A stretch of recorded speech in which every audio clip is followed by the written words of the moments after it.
C'est tout à fait extraordinaire. Grâce aux manuscrits, on a découvert qu'il y avait en fait plusieurs versions du Coran. Alhamdulillahi Rabbil Alamin, Ar-Rahmanir Rahim, Maliki Yawmiddin. Actuellement, avec ce mouvement vers le littéralisme absolu, c'est-à-dire qu'il faut absolument réciter le Coran en ne faisant aucune déviation par rapport à la version officielle, on a tendance à également s'enfermer dans une vision de l'histoire des origines de l'islam qui ne correspond pas à la réalité. On réécrit l'histoire d'une certaine manière pour insister sur le fait que les choses ont toujours été ainsi et ne bougent pas.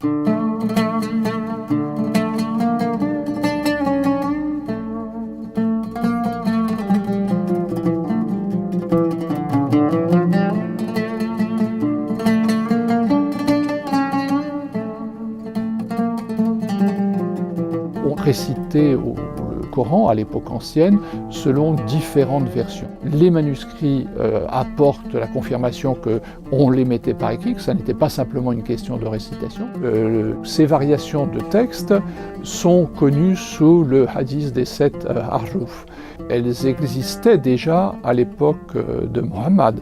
Et le récit le plus célèbre met en scène le futur calife Omar qui se dispute avec un autre compagnon et qui vont trouver Mohammed pour dire qui récite correctement. Et Mohammed les renvoie en disant tous les deux vous récitez correctement, même si vos deux textes varient.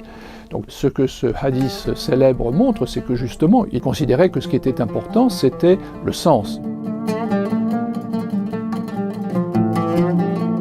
Dans le contexte de l'histoire de l'islam naissant après la disparition de Mohammed, une histoire qui est marquée par des conflits très forts, le fait d'avoir une version ou une autre a une implication politique. Et le pouvoir politique appuie à fond une version, celle qui est mise au point sur les ordres du calife Othman.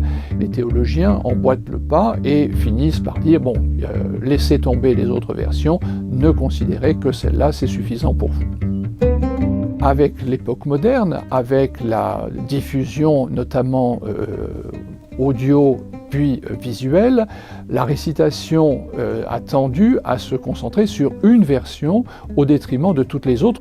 Ce qui est intéressant, c'est que justement on obtient le résultat que souhaitait finalement le calife Othman, qui était de ne pas avoir de variation sur le texte. On l'obtient plus d'un millénaire après qu'il ait mis au point sa version. Mais pour l'historien, c'est un point intéressant dans la mesure où ça nous permet de mieux comprendre les débuts de l'islam. On n'a pas tellement de témoignages sur cette période. Et c'est tout à fait extraordinaire de penser que nous ayons autant de manuscrits du 1er et même du 2e siècle, alors que les bâtiments, les objets qui survivent de cette époque sont relativement peu nombreux. Cela peut être aussi un élément d'intérêt pour un discours théologique renouvelé.